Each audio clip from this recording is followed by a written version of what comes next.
Bueno, qué podíamos hacer durante estos días del Festival de Cine, ¿no?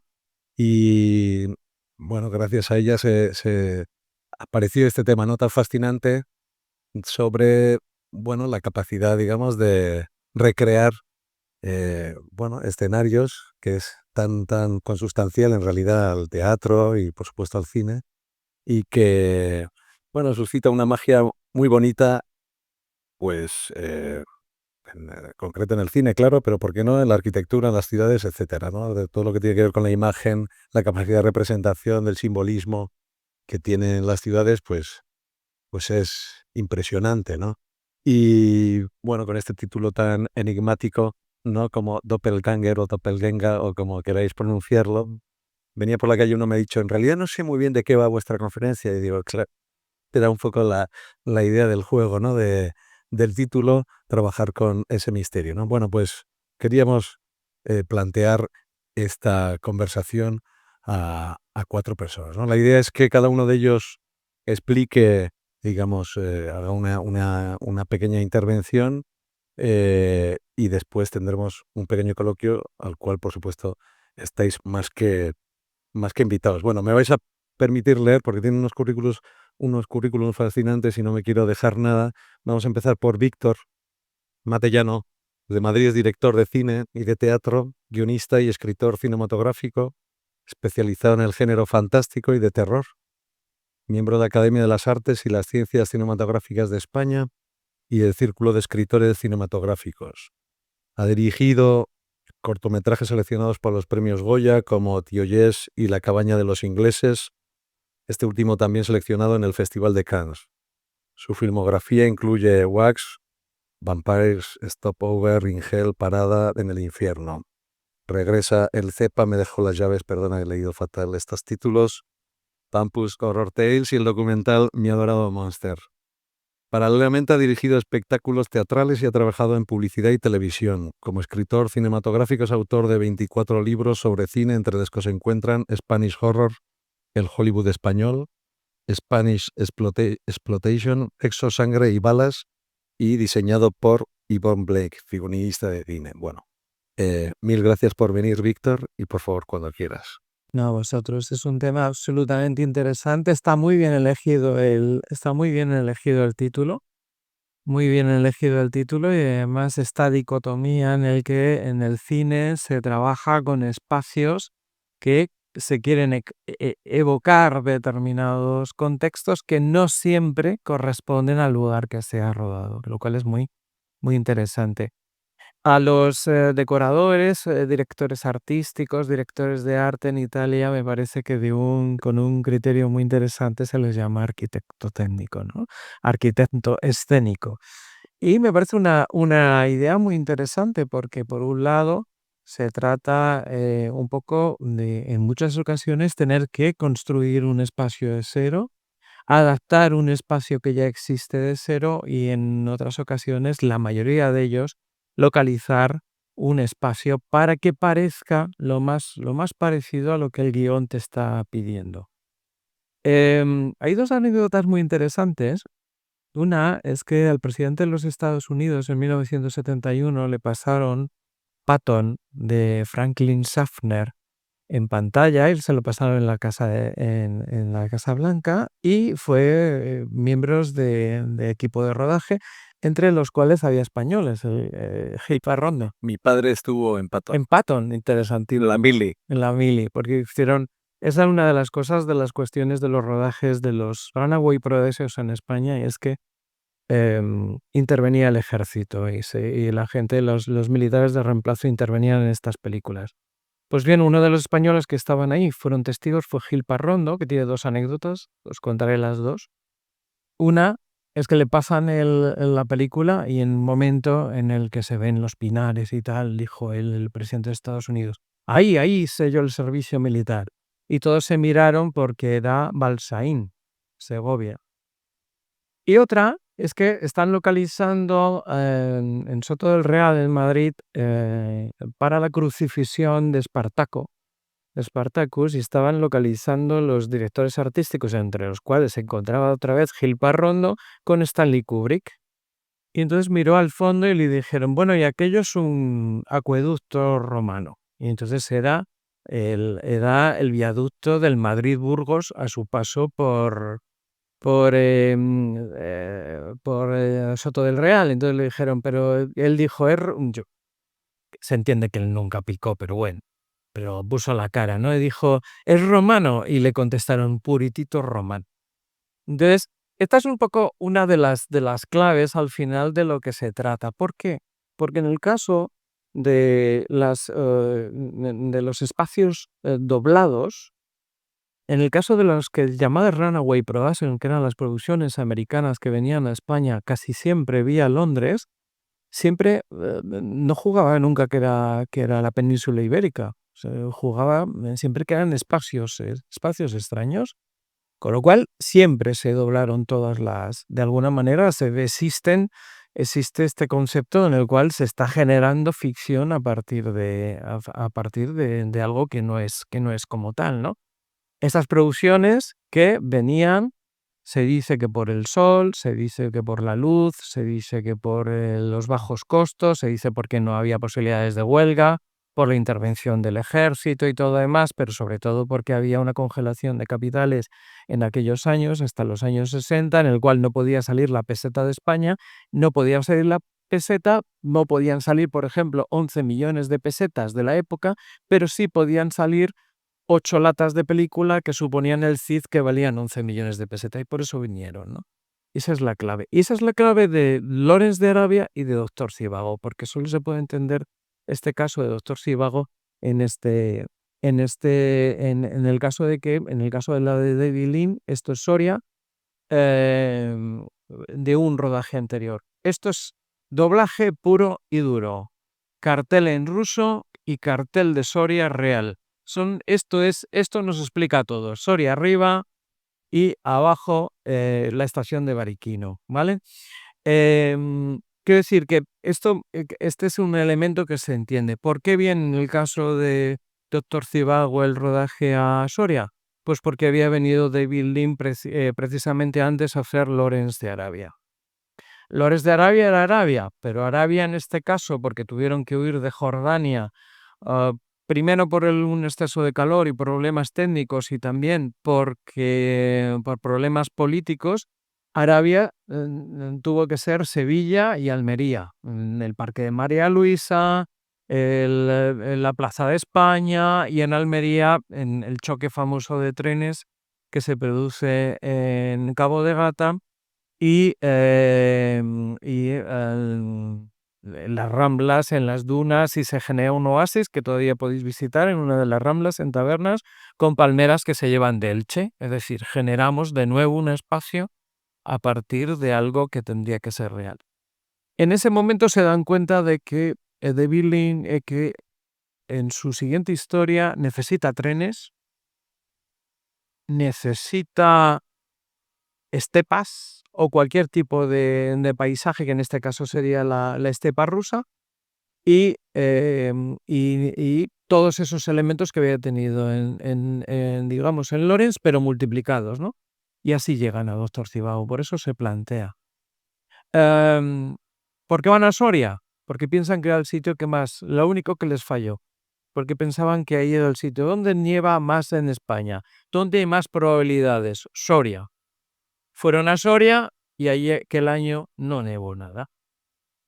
Con lo cual, por hacerlo rápido, cada vez que veáis a Omar Sharif y a Julie Christie montados en el trineo en Doctor Zhivago, que están llegando a Bariquino con el trineito, pensad que debajo llevan unas tablas y que toda la nieve que veis es polvo de mármol.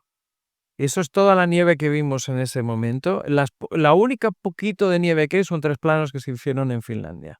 Lo demás eran unas máquinas que trajeron desde Suiza para generar nieve en primer término, el polvo de mármol en segundo término y en un tercer término unas lonas blancas entre 60 y 70 metros que generaban esa sensación digamos, hacia el infinito. Al final se trata de lo mismo, se trata de diseñar. de diseñar un espacio, es lo mismo que hacéis vosotros. Se trata al final de transformar, y estamos transformando un terreno completamente plano, pero generando la ilusión, que ahora lo haríamos en VFX y lo haríamos en 3D, en ese momento en generarlo en un aspecto completamente físico. Es decir, que esta es al final esa clave. La elección en concreto de esos terrenos, la elección de la construcción del Gran Decorado de Madrid o las elecciones de las estaciones nos lleva a que no siempre la arquitectura es exactamente la que... Pero, como decía el propio Gil Parrondo, si tú estás fijándote en el desconchón de mi columna, es que los actores no están bien. Es decir, si tú te crees la historia del trío de Yuri Sivago, de Lara y de Tana, si tú te crees esa historia, si tú al final no te pones a favor de ninguno, si además te enterneces con algo tan duro como es un doble engaño, a ti te va a dar igual que el arco o que no sea exactamente como tendría que ser el arco, ¿no? Va a salir ahora un libro editado por Notorious, que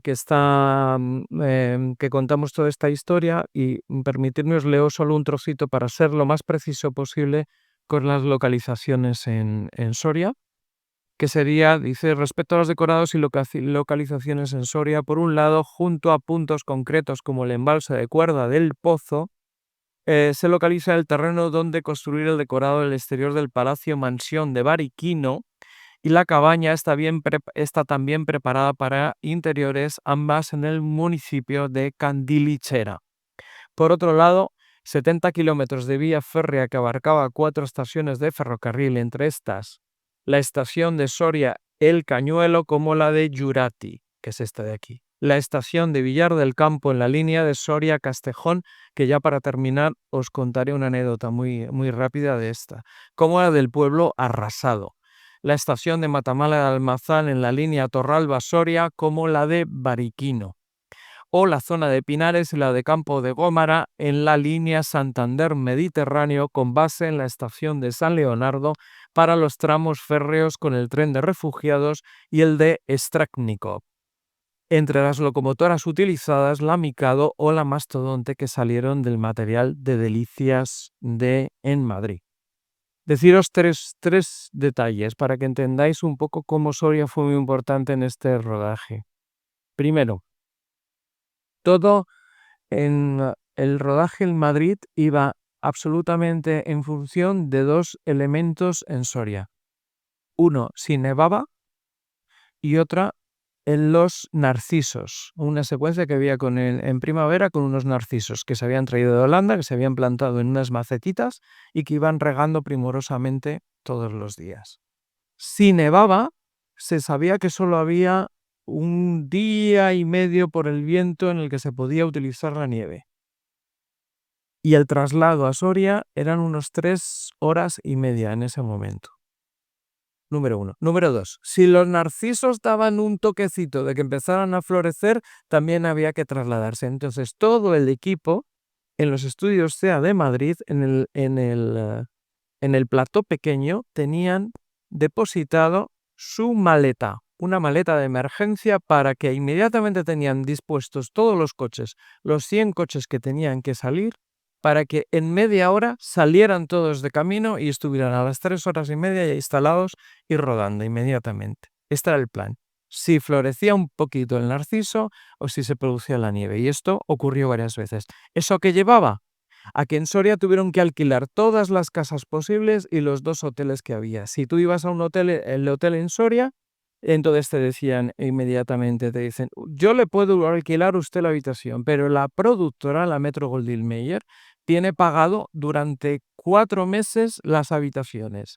Si vienen a rodar, que nos lo avisarán en 3 horas y media, tiene usted que dejar la habitación. Esto para que entendáis un poco la potencia de una superproducción. Nosotros en España no podemos ni imaginarnos semejante cosa. Después lo de las estaciones, muy interesante para ver. Ahora tenemos móviles, pero entonces ¿cómo comunicabas que estuviera la estación?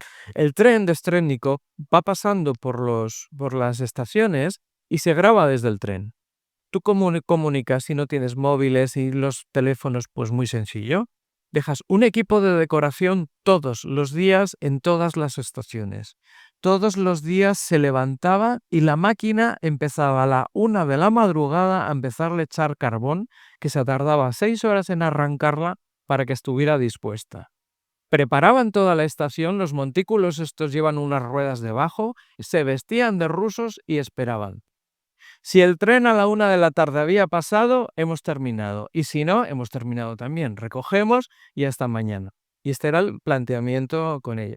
Y por último, en esta estación de Villar del Campo, porque no sé como tenemos 15 minutos, no sé cómo voy. Bueno, vas bien, ¿no? Va bien. Bueno, en esta estación de Villar del Campo hay una cosa, es que lo hemos estado al comer y digo que es un mito, esto ya es un poco chascarrillo, pero me gustaría dejarlo claro, porque se ha hablado muchísimas veces de que hubo un accidente muy grande. Hoy creo que nos hemos enterado de que ha habido un accidente mortal en un rodaje en España y siempre se ha dicho que ha habido un accidente dentro de Doctor Civago, que es en la escena en que Lili Muriati corre con el niño hacia el tren y lleva un niño en brazos y se cae. Bueno, es cierto que se cayó. Lili Murati era una actriz húngara exiliada, precisamente huyendo de la Unión Soviética, y que vino aquí con su marido, una compañía que tenía de comedias. Y le dieron este papel extraño porque era una señora como muy, como una marquesa, era como muy, no era nada para hacer un de campesina, pero le dieron el papel de campesina, tenía que correr con el niño y David Lean era así, tenía que correr al lado del tren y lo tuvo que hacer varias veces.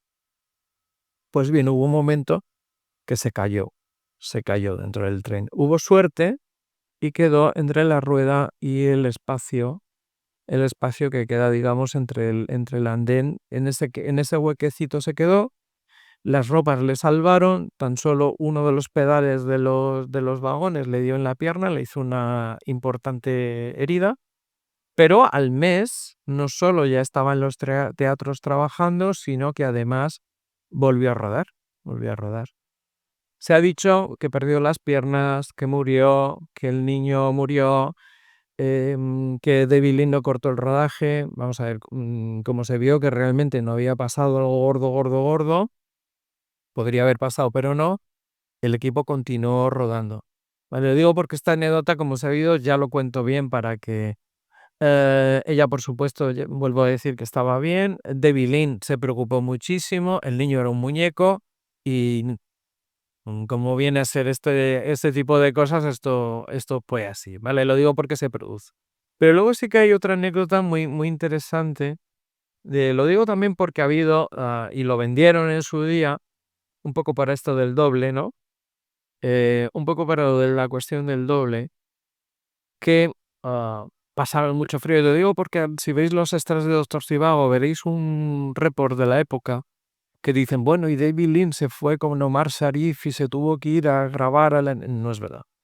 Solo se grabaron unos planos generales fuera y se rodó aquí. Y esta anécdota es muy, muy, muy interesante.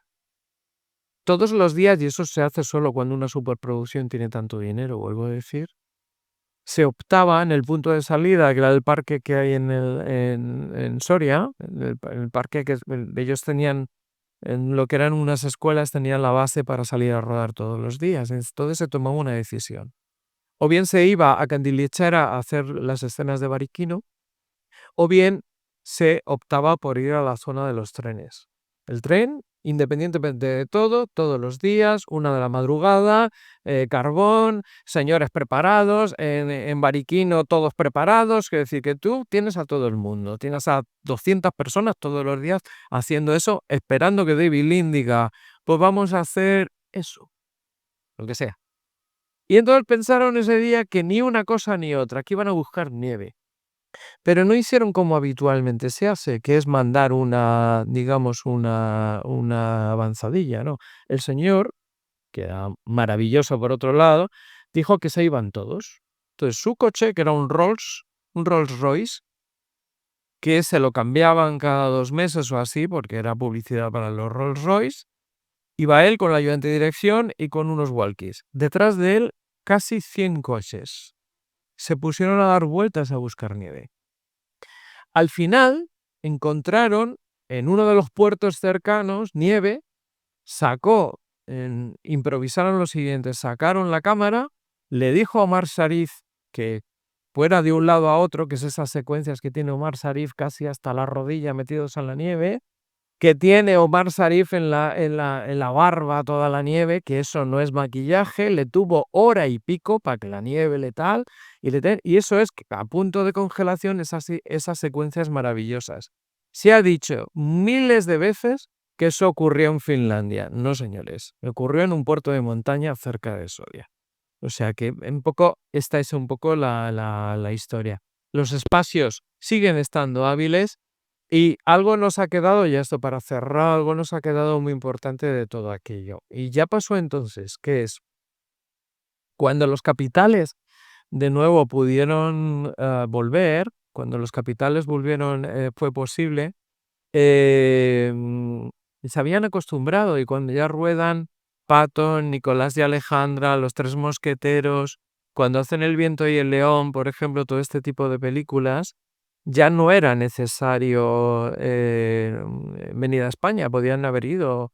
Igual que abandonaron Italia anteriormente, podían haber dejado España, pero no, la cadena siguió, porque estaban muy, muy, muy acostumbrados a que se produjese esto, se habían acostumbrado a España, y yo quiero pensar que igual que el production manager de una de las películas del oeste, de los westerns que se hicieron en Almería, con Carlos Gil, es lo que después, al estar Carlos Gil en El Imperio Contraataca también, se viene Spielberg a hacer la última película de la saga de Indiana Jones.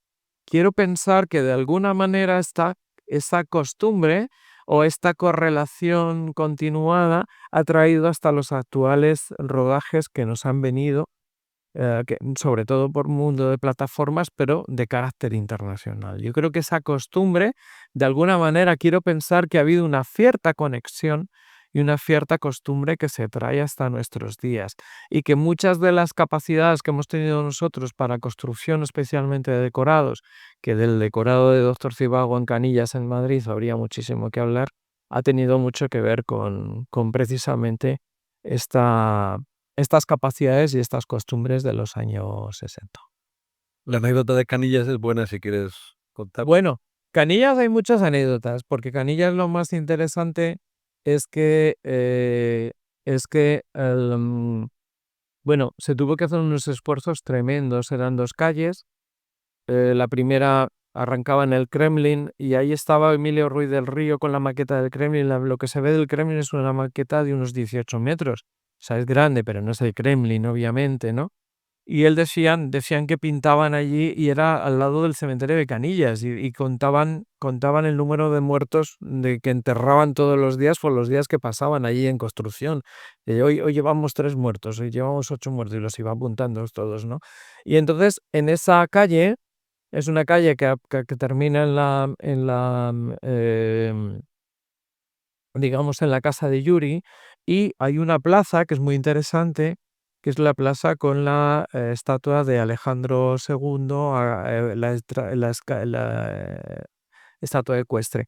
Pero paralelamente es muy interesante cómo esta estructura misma tenía la calle de Lara, la calle, digamos, de este carácter un poco más completamente humilde. Es muy, muy interesante ver, además, que los mismos tubulares que sujetaban una de las paredes eran la que sujetaba las otras paredes. O sea que es bastante interesante cómo se utilizaban los mismos medios para la construcción. Pues bien, una noche, bueno, fue varias noches.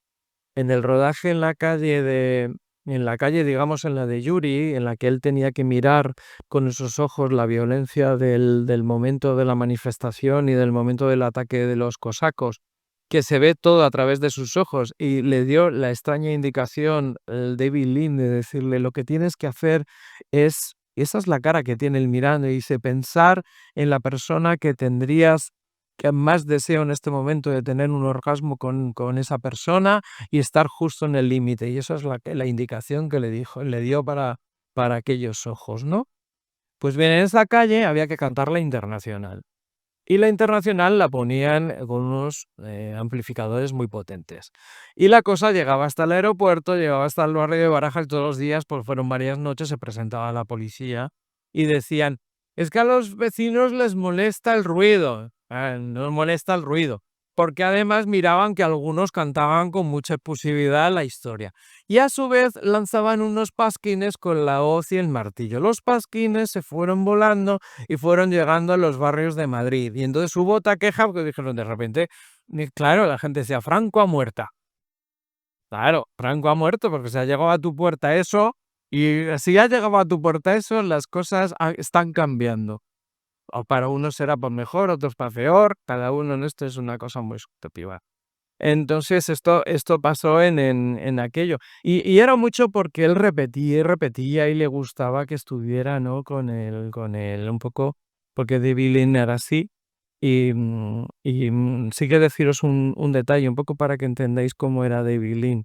En el primer rodaje que hacen es el de, si veis la película otra vez, una vez que ha pasado la parte del prólogo, que es la presa de Aldea Dávila, el maravillosa con Alec Guinness, hay un momento que se ven los Urales, que es Sierra Nevada. Y los Urales, en ese gran plano, todos los días a las 3 de la mañana, lo que hacían es que los ayudantes de dirección cogían a la gente de la Calahorra frente a la Sierra Nevada, se vestían, ya tenían la ropa en sus propias casas, la ponían, salían, se preparaban, llegaba unos autobuses con David Lean y el equipo desde Granada, tardaban 2 horas o así, salían también a las 3 de la mañana y todos decían que como si estuvieran en misa, esperaban al amanecer. Y si el amanecer era del gusto del Señor, bien, y Señor, al siguiente amanecer, así 8 veces, 8 amaneceres. Y ahí veréis que hay un momento en el que de eso se salta al momento que están enterrando a la madre de Yuri, y eso se hizo en Madrid, en Aljalbir. Bueno, pues veréis que caen unas hojas. Eso normalmente nosotros en el cine español pues sería un saco con unas hojas, un ventilador y las hojas, ¿no? Pero él quería las hojas de un determinado árbol. Y como quería las hojas de ese determinado árbol, iban con un camión, y entonces en cada rato que tenían libre, con un camión, con ese árbol plantado, vivo, y le ponían el ventilador para que cayeran las hojas. Y entonces, ¿qué hacemos? Tenemos un tiempo muerto, sacar el árbol. Entonces sacaban el árbol y así varios días hasta que caiga exactamente el árbol. Pero claro, eso vuelvo a decir que se puede hacer en una producción en la que él, una anécdota que pasó en Soria muy importante, se enteró que el productor ejecutivo, que era Goldsmith, había hecho un presupuesto. Se enteró. Y él tenía por contrato que no quería oír ni hablar de un presupuesto. Él no había presupuesto. Entonces, cuando se enteró, porque el otro dijo, es que hemos gastado, él había hecho un presupuesto. Y ya habían gastado, a la mitad de la película, habían gastado en todo lo que él había calculado. Y entonces se quejó a la Metro y dijo, mañana no ruego. En 24 horas vinieron unos directivos desde Hollywood, se plantaron en Soria, le pidieron perdón a David Lean, le dijo que se le quería echar, el otro dijo que no le echaba, que nada, si no volvía tal, y le prometieron que jamás volverían a hablarle de dinero durante el rodaje. Eso sí, fue la película que salvó a la Metro Goldwyn Mayer después de Lo que el viento se llevó. Y yo creo que ya no.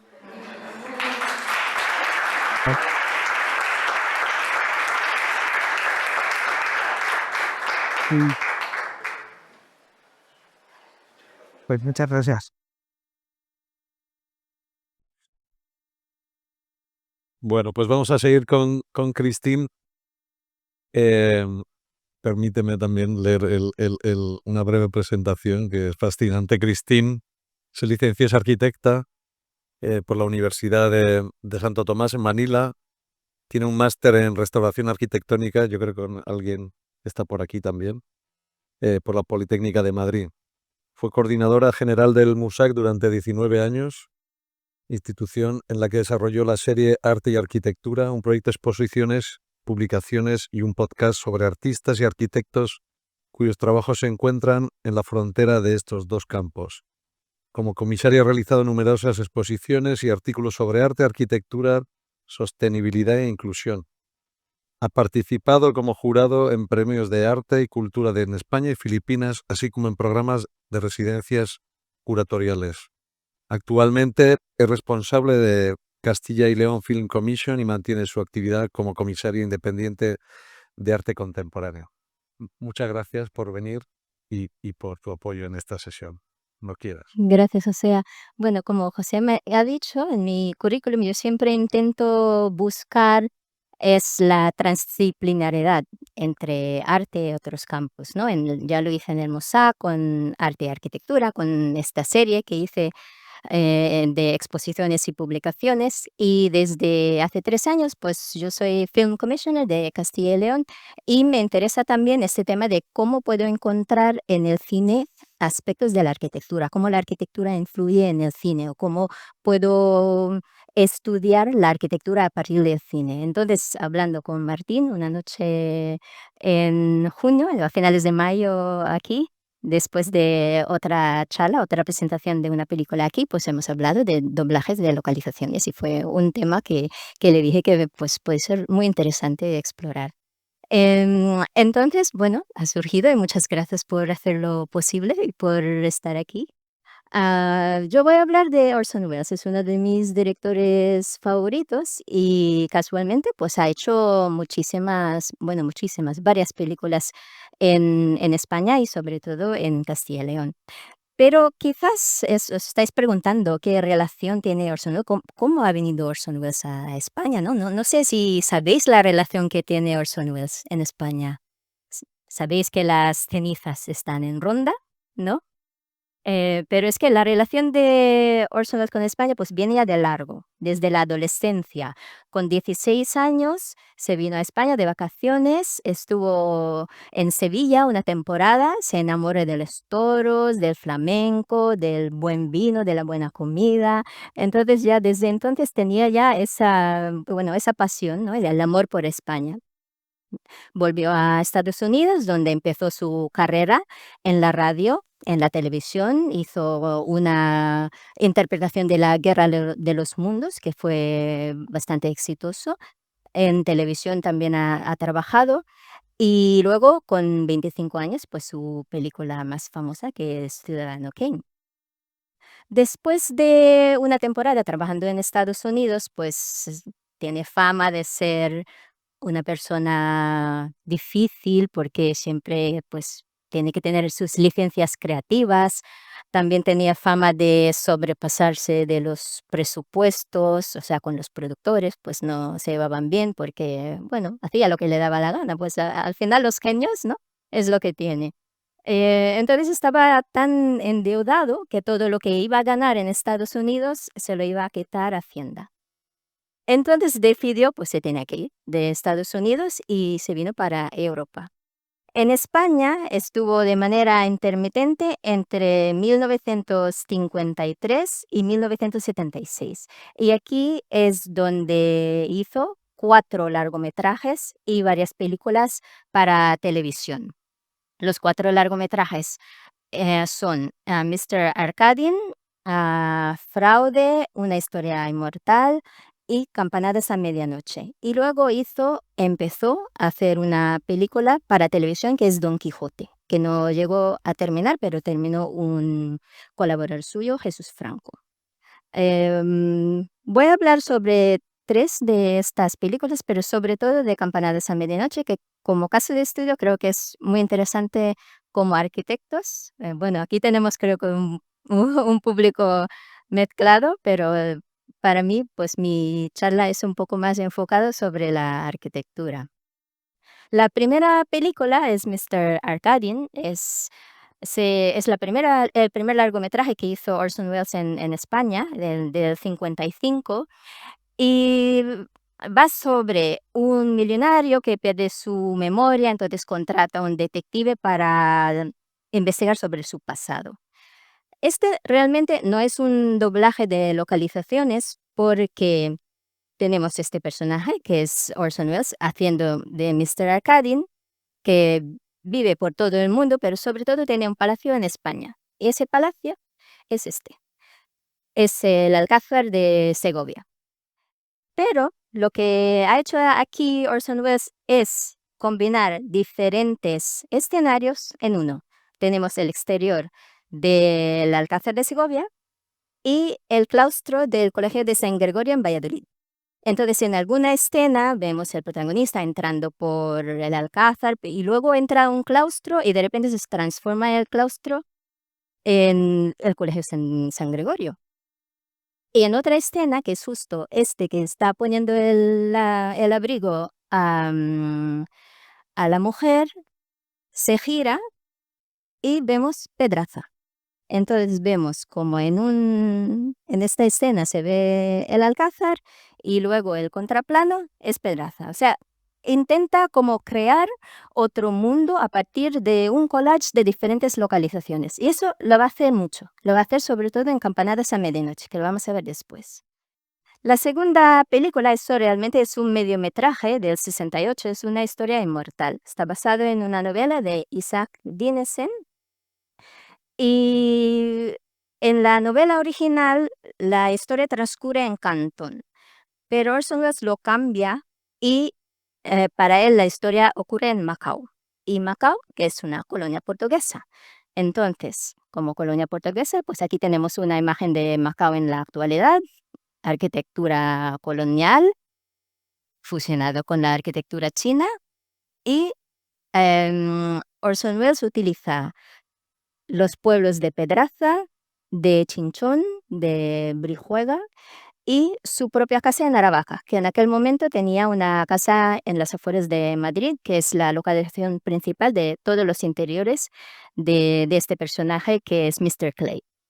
Y aquí vemos a Pedraza tal cual, simplemente con carteles chinos. Aquí es Chinchón, también con carteles chinos, pero si lo comparamos con una fotografía de Macao en la actualidad, bueno, da un poco el pego por esos balcones, ¿no? Y Pedraza, pues lo mismo, con esos soportales, no se aprecia mucho, pero ahí se ve unos carteles chinos debajo de los soportales. Y aquí es Pedraza en la actualidad. Entonces, bueno, esto es un poco la magia que hace Orson Welles. La tercera película, y aquí es donde voy a concentrarme más, es Campanadas a medianoche. Es la historia de Falstaff. Orson Welles tenía una fijación por Shakespeare, o sea, le encantaba Shakespeare desde adolescente, pues hacía ya varias obras de Shakespeare en su instituto. Hizo una adaptación de varias obras en uno que se llama Five Kings y con 29 años y lo convirtió en una obra de teatro. Luego esta obra en 1960, o sea, esto fue en el 39 y luego en 60, lo retituló con el título Campanadas a medianoche, Chimes at Midnight, que es la combinación de diferentes obras de Shakespeare sobre Enrique IV, Enrique V, Ricardo II, pues diferentes personajes históricos, pero lo fusiona Orson Welles lo fusiona en una obra que se titula Chimes at Midnight. Pero también Orson Welles ha hecho películas sobre otras obras de Shakespeare, como por ejemplo Macbeth o Othello en los años 50. Y Othello es uno de los largometrajes donde ya experimenta con este tipo de localizaciones, ¿no?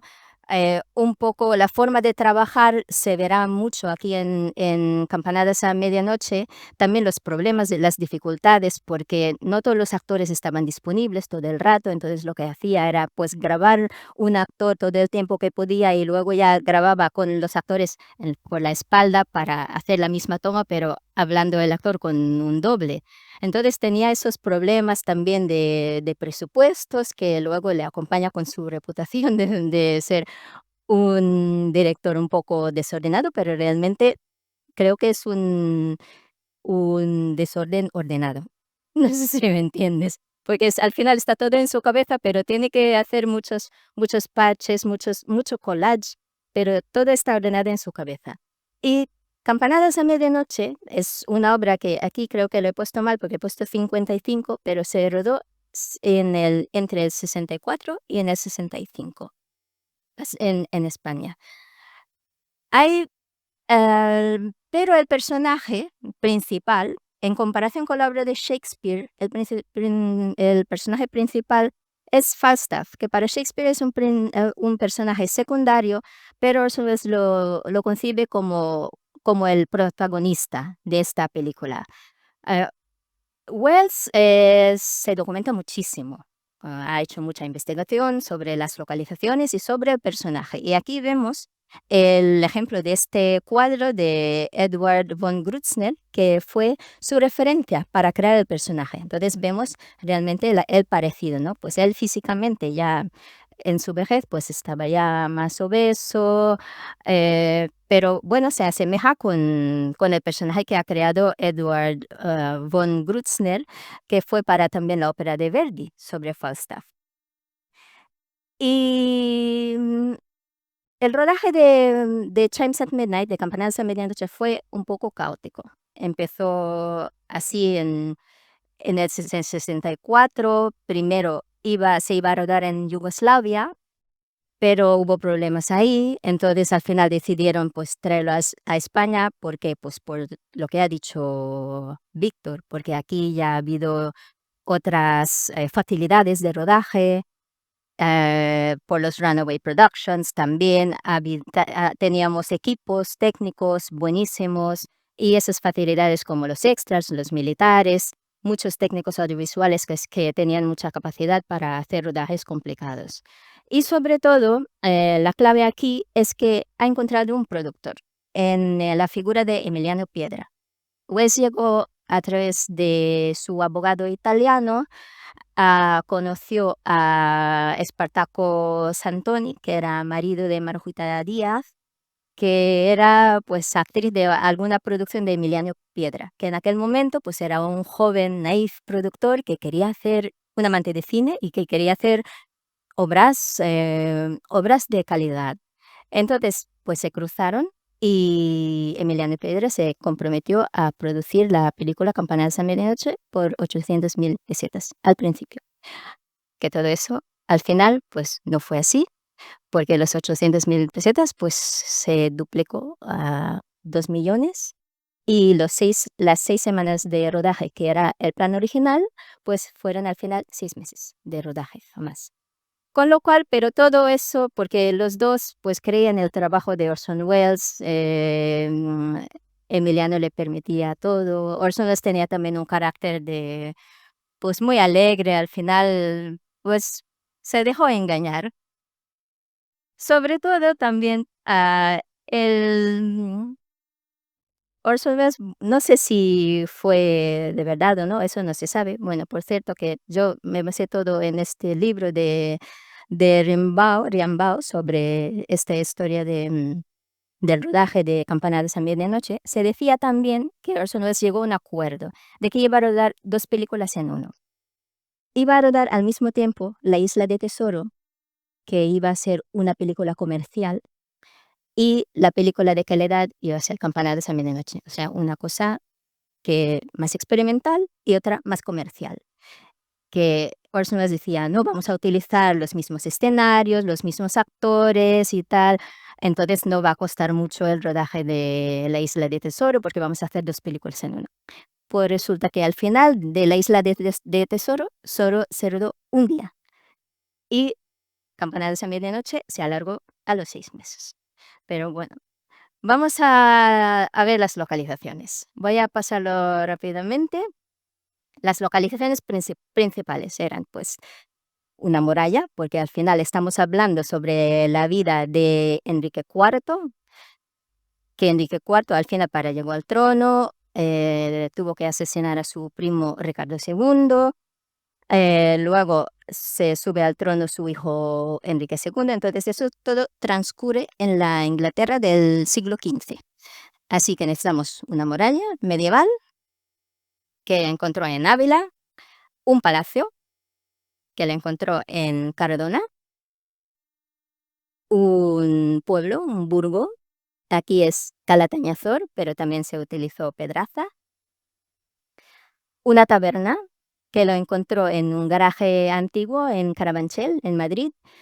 Realmente esto no es un doblaje, es un decorado, porque el garaje existía, pero era muy nuevo, entonces lo que hacía era convocar a la gente, hacer ahí fiestas y luego decir a la gente después de las comidas, y ahora todos tienen que destrozar una parte de la pared para que se parezca antigua. Entonces todos después de las comilonas, pues van ahí a destrozar un trozo de la pared y, y ya está. Eh, y el Palacio de la Coronación de Enrique V, que es el monasterio de Santa María de Huerta de Soria. Y esto es la iglesia de Santo Domingo en Soria, para la escena del entierro de Enrique IV. Yo, como arquitecta, lo que he hecho es buscar los escenarios reales, porque al final son personajes reales. ¿Dónde vivió Enrique IV? ¿Dónde vivió Enrique V? ¿No? ¿Cómo eran sus palacios? Y estas son las referencias que he encontrado. Londres del siglo XV, pues tenía una muralla, era una muralla romana, y aquí esto es un grabado antiguo del siglo XIX, pero bueno, se conservaba la muralla romana del Londres de aquel momento. El interior de Westminster Palace, que es el palacio de Enrique IV, donde él gobernaba, y también su residencia, que como vemos es todo gótico inglés. El burgo, el pueblo, pues esto son grabados típicos, ¿no? De cómo eran las casas de aquel momento, con esas calles con adoquines, casas de madera y de cáñamo. Una taberna, esto es sobre un dibujo atribuido a David Teniers. Y hay imágenes de la coronación de Enrique IV en el Westminster Abbey. Entonces, esta es donde se coronan todos los reyes de Inglaterra desde el siglo XI, en el Westminster Abbey. Y la fachada de Canterbury Cathedral, que es donde se enterró Enrique IV. Ahora he puesto las dos imágenes al lado y vais a decir si Orson Welles fue un buen localizador. Pues aquí tenemos una fotograma de la película, de esa escena, de las escenas donde sale la muralla, que es como el exterior de Londres, y la muralla de Londres en la actualidad. Como vemos, pues este es Ávila, una muralla medieval, en comparación con Londres, que era muralla romana, de tamaño creo que también es totalmente distinta, porque Ávila es mucho más grande, pero bueno, Orson Welles lo utilizó sobre todo como telón de fondo. El Westminster Hall, que es el palacio de Enrique IV, donde él va a dirigirse al pueblo, es al lado el Cardona, el castillo de Cardona. Creo que los dos son dos tipos de arquitectura muy diferentes, porque uno es románico y el otro es gótico inglés, sobre todo por esa presencia de estas vigas tan potentes, ¿no? Con mucha presencia, pues no tiene nada que ver con el castillo de Cardona, aunque podemos decir que cinematográficamente el Cardona pues es muy bonito. O sea, se aprecia por lo que necesita Orson Welles, que se vea que es un castillo con esas paredes gruesas y austeras. El interior de Westminster Abbey para la escena de la coronación, aunque realmente esta escena no solamente se rodó en Soria, en el monasterio de Santa María de Huerta, sino que combinó 3 localizaciones distintas, como lo hizo con Mr. Arcadine, con este de Pedraza y Alcázar. Y os voy a enseñar luego un vídeo donde lo vais a ver. Pues el monasterio de Santa María de Huerta es un monasterio cisterciense, con lo cual es todo muy austero. Y Westminster Abbey es totalmente gótico inglés, con los arcos así apuntados. Pero también Wells hace un truco, ¿no? Porque fijaros en todas las lanzas que cubre un poco esos arcos del monasterio de Soria. También hay otra diferencia, es que en Soria es una sola nave y Westminster Abbey es de 3 naves. Pero haciendo ese truco con las lanzas no se ve realmente el espacio que hay, ¿no? Este es un espacio, es un refectorio al final, entonces no tiene la misma proporción, pero haciendo esos trucos también por los ángulos de la cámara, pues se consigue otro tipo de efecto, parece como más alta, ¿no? La altura de la sala. Y al final es la fachada de Canterbury Cathedral, que es donde está enterrado Enrique IV, y la fachada de Santo Domingo en Soria. Y vemos una cosa gótico inglés y románico. Mm. Aquí se aprecia muy bien. Y podemos poner un poco el vídeo.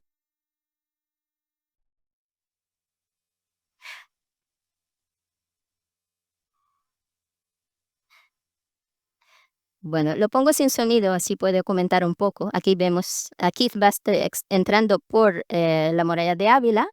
Y esta escena es la escena de Cardona, por eso vamos a ver las columnas son diferentes, esas son las columnas toscas, y va entrando a la escena de la coronación, esta sigue siendo Cardona, utiliza muchos extras, pero algunos de ellos son maniquís también, porque no tenía tantas extras, pero muchas lanzas también, o sea, todo eso al final son los ángulos. Y aquí vemos a Orson Welles con Shallow. Y esta escena es falsa, porque esto se rodó en Madrid. Y esas 3 columnas son columnas falsas. Y si os fijáis en el suelo, se aprecia que es un suelo diferente.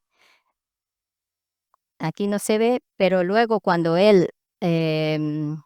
cuando el rey le rechaza y le pide piedad y se pone de rodillas, pues se aprecia como distinto el suelo. Y este suelo es distinto, pero creo que lo hace también para dar esa sensación de 3 naves, como realmente el espacio en Santa María de Huerta en Soria es de una sola nave, pero tiene que tener esa perspectiva, esa amplitud, pues hace esos trucos, ¿no?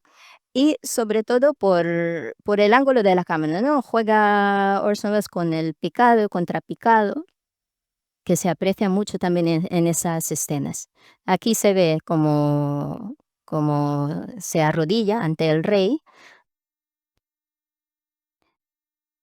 Ahí, fijaros en el suelo, ¿no? Es un suelo liso, y aquí es un suelo de piedra. Entonces, eso, a veces Orson Welles hace eso, ¿no? Rueda como distintas tomas porque por esos mismos problemas, porque no tiene todos los actores al mismo tiempo. En este caso, sí, Keith Baxter estuvo durante todo el rodaje, pero en algunos casos tiene que rodar primero la escena de un actor y luego su propia escena, porque también es como director, pues él tiene que repetir mucho, ¿no? Sus propias escenas. Y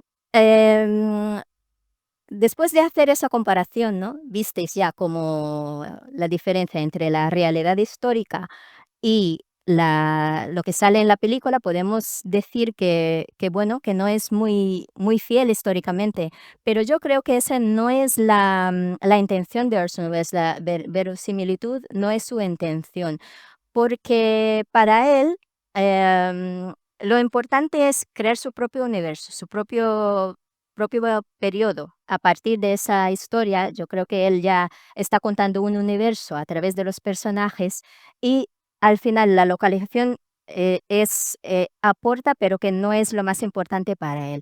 Aquí, hay 2 cosas, lo más importante es el contraste, hacer el contraste entre 2 tramas, ¿no? La trama alta y la trama baja. La trama alta es lo que está pasando en el castillo, en el palacio, con la nobleza.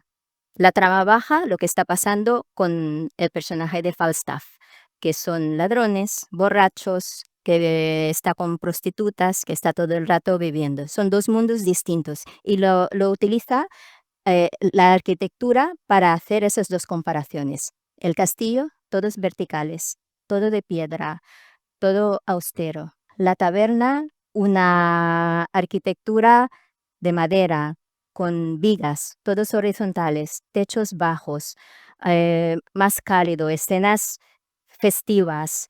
Son dos mundos muy distintos. Entonces yo creo que lo importante para él es hacer esa distinción entre esas dos tramas, esos dos mundos, dos Inglaterras, para construir una propia historia de esa combinación de todos los cuentos de Shakespeare.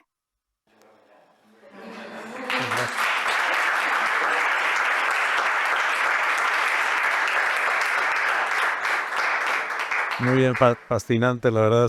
Vaya personaje, Orson Welles. Comentaremos luego, quiero hacerte un par de preguntas. Bien, vamos a pasar al turno de Sergio García, que es uno de los fundadores de una asociación que se llama Cultural Sad Hill, responsable de la puesta en valor del cementerio del mismo nombre y la localización de rodaje más emblemática del El bueno, el feo y el malo, que creo que era Aguascalientes, ¿no?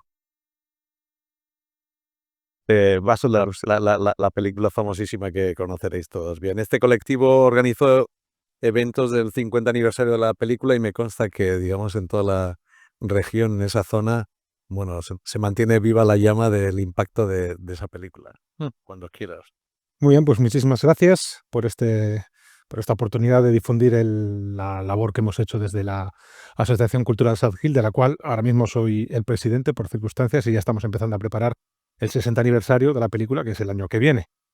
El bueno, el feo y el malo, dirigida, pues ya sabéis, por Sergio Leone, director romano con una carrera mítica, pero corta en títulos, porque apenas le dio tiempo a hacer 7 películas, muchos western, y la última, pues una película de gángsters, era Es una vez en América, y murió dejando de hacer la que se supone que era una película sobre la batalla de Stalingrado. El bueno, feo y el malo es la cuarta de las películas, es el ecuador de su carrera. Está ambientada en la Guerra Civil Americana y evidentemente pues aquí sí que es un caso de doblaje porque el oeste americano no transcurre, en España no transcurre en la península ibérica. Es la tercera de las llamada la trilogía del dólar. El año pasado se cumplió el 60 aniversario por un puñado de dólares, que fue la primera. Este año es el 60 aniversario, La muerte tenía un precio, y terminamos con El bueno, feo y el malo, pero no es una historia lineal, porque hay saltos en el tiempo. Clint Eastwood de la tercera película no encuentra el poncho hasta el final, sin embargo las otras dos películas lo lleva desde el principio, con lo cual no queda claro que sea una historia lineal, ¿no?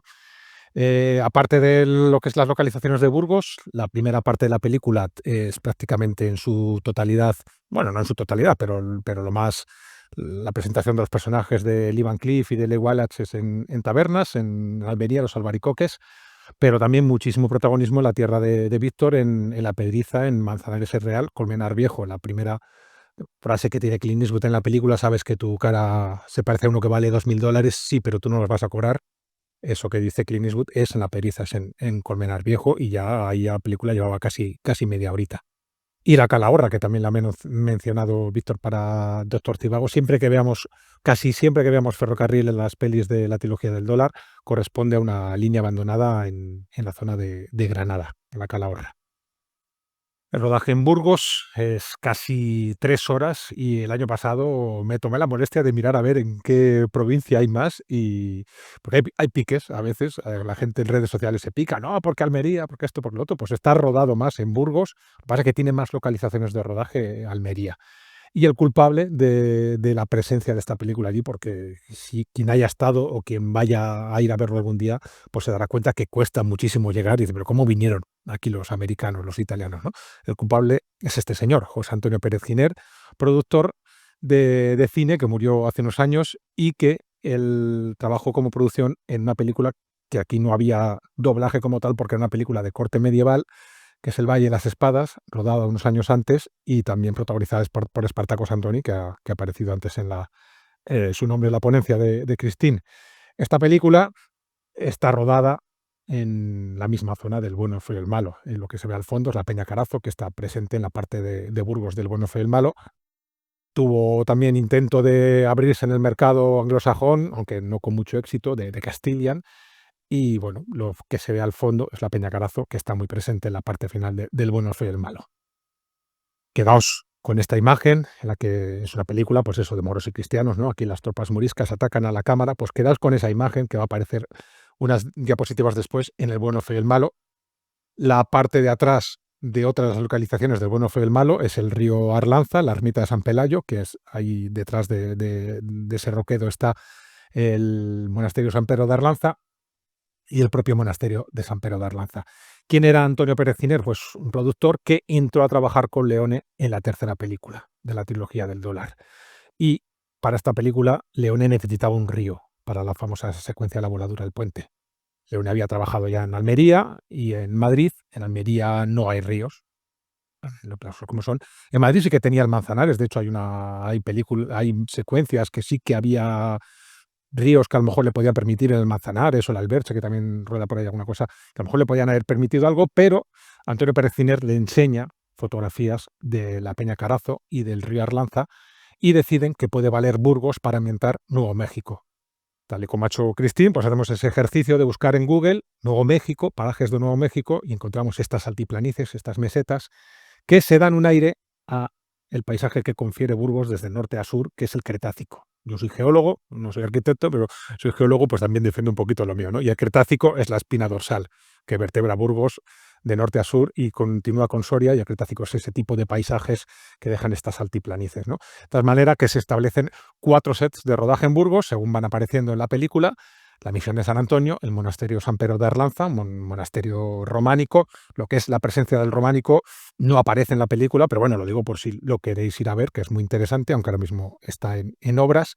Y aquí hay una distorsión de estas espacio-tiempo tremendas, porque llegan Clint Eastwood, moribundo, y él igual hacha a caballo una carreta, aparca, bueno, no sé si el tecnicismo de aparcar es una carreta, estacionan enfrente de este edificio, que es el Cortijo del Fraile, que está en Almería, en mitad actualmente del mar de plástico, y la magia, la mentira del cine se meten dentro y es un monasterio románico con un cortado de 100 metros que hay al fondo, que evidentemente no tiene nada que ver un paisaje con otro. Estos son unos 15 minutos de la película y actualmente esta imagen no se podría tomar porque corresponde a una parte del monasterio que se hundió hace unos años, pero a los frikis como yo que intentamos buscar esa misma fotografía, pues hay algún rincón del monasterio que sí que te permite, con la ermita de fondo, pues ponerte más o menos en la misma posición.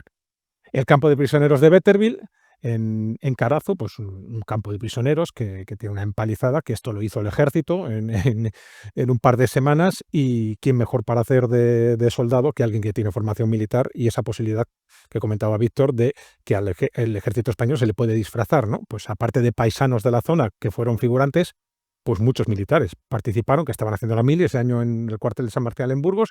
Pues venga, una práctica de zapadores, vamos a hacer aquí un foso y una empalizada, y ahí abajo se ve a la derecha a Clint Eastwood y es el mismo paisaje que os decía que se veía antes con los moriscos atacando a la cámara. La línea de la muerte, si os acordáis también, esto de la línea de la muerte aparece en Evasión o Victoria, no, perdón, en La Gran Evasión, cuando Steve McQueen tira la pelota de béisbol para ver si le ven los guardias, hay un punto débil, se supone que no podías pasar de esa guardia entre la empalizada y esa especie de barandilla, porque si no los centinelas tenían licencia para matar, ¿no? Bueno, pues esto también, otra foto friki, porque esto se reconstruyó el año pasado. Ahí está Lee Van Cleef y ahí estoy con uno de los figurantes de la película, con Domingo Contreras, que apareció en la película. Esto se reconstruyó el año pasado utilizando postes de sabinas de un incendio que hubo hace 3 veranos y que la directora del Parque Natural puso a disposición de la asociación para intentar recrearlo lo más cerca posible, ¿no? La batalla del Puente de Lonston, esta de las 4 localizaciones, es la que menos se parece en la actualidad porque tiene este aspecto, pues sabéis, que no se parece en nada más que por esa faja rocosa, que es esto que os digo, que el Cretácico al fondo. Aquí talaron unos 3.000 chopos, quemaron encinas con lanzallamas. No podemos juzgar, evidentemente, con la manera de pensar el año 2025 las aberraciones medioambientales que hicieron en esta película, pero había una justificación y es que se supone que aquí va a haber un embalse, que todo esto iba a quedar cubierto, con lo cual en los embalses se tienen que talar los árboles, con lo bueno, pues venga, tira para allá. Y un poco pues ese consentimiento que había del régimen, ¿no? Pues para que hicieran un poquito lo que quisieran en horas de la película. ¿Qué pasa? Que aquí también una pequeña clase de biología, los chopos en 60 años que han pasado ya, pues evidentemente se reproducen con muchísima facilidad. Las sabinas que se han quemado por el incendio con el que se recreó Betterville, pues en 60 años evidentemente no van a estar así. Bueno, para esta secuencia, pues es la más escandalosa de la película. Está un poco, quizá un cierto anacronismo, ¿no? Con las trincheras que quizás son más atribuibles a la Guerra Mundial que a la Guerra Civil Americana, 1500 y pico extras, armas reales, tenía que supervisarlas el ejército, la famosa foto que seguro que habéis visto de la Guardia Civil, de un guardia civil hablando con Clint Eastwood y con Lee Van Cleef, y aunque es muy bélica la secuencia, al final están hablando Clint Eastwood y Eli Wallace, que parece que no tienen escrúpulos en toda la película, y hay un alegato antibelicista que lo dice qué manera más estúpida, ¿no?, de morir aquí la gente cuando hay oficiales que deciden que hay que defender ese puente a toda costa y mandamos ahí a los pobres soldados rasos, ¿no? Los extras, como os digo, pues venían de un cuartel de Burgos, incluso tenemos documentación, no es que fueran gratis, evidentemente, tenían una compensación económica, pero a precio saldo. El régimen le interesaba, habría, ¿no?, la imagen de España cerrada, pues damos muchas facilidades para que los rodajes vinieran a nuestro país a abrirlo al mundo, ¿no? Y aquí lo que se buscaba es una similitud con el Río Grande, que aquí, igual que antes las mesas esas calcáreas sí que se dan un aire, con Nuevo Nuevo México, aquí cuesta un poquito más, ¿no? El río Arlanza, este doblaje, pues quizá es un poquito más con calzador, ¿no? Y por supuesto la joya de la corona, el cementerio de Sad Hill, en Santo Domingo de Silos, el Valle del Mirandilla, unas 4.000, 5.000 tumbas alrededor de esa plazoleta de losas de piedra, en un duelo circular que es un teatro y que luego os pondré cuál es la inspiración de un monumento real que inspiró esto, ¿no? Evidentemente, la música de Morricone. Sin la música de Morricone seguramente estas películas no... Es una opinión personal, pero creo que tienen un peso fundamental, y vamos, pues es que ahí están, ¿no? En parte de la cultura popular, que las silbamos todos alguna vez, que las llevamos en los teléfonos móviles. Este era el diseño que se buscaba, un boceto de Carlo Leva, y esto es lo que se consiguió. Ahí está Eli Wallach corriendo por las tumbas, y ese árbol que se ve a la izquierda, que se ve ahí, es una sabina en Ebro que hoy, 59 años después, apenas tiene un par de metros más de altura. Por lo que decíamos antes, los chopos en 60 años da tiempo a que crezcan 3 generaciones, talarlos y volverlos a poner. Sin embargo, este es un árbol de crecimiento muy lento.